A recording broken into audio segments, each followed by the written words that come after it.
أعوذ بالله من الشيطان الرجيم. I seek refuge with Allah from Satan the outcast. يحذر المنافقون أن تنزل عليهم سورة تنبئهم بما في قلوبهم قل استهزئوا إن الله مخرج ما تحذرون.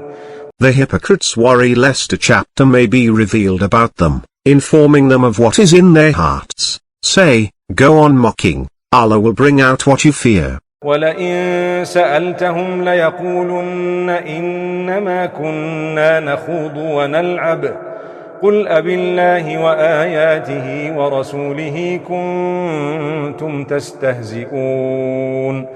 If you ask them, they will say, we were just joking and playing. Say, were you making jokes about Allah, His revelations, and His messenger?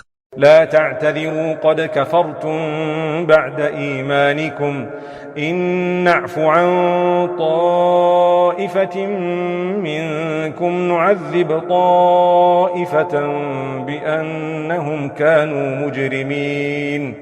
Do not apologize. You have disbelieved after your belief. If we pardon some of you, we will punish others, because they are guilty.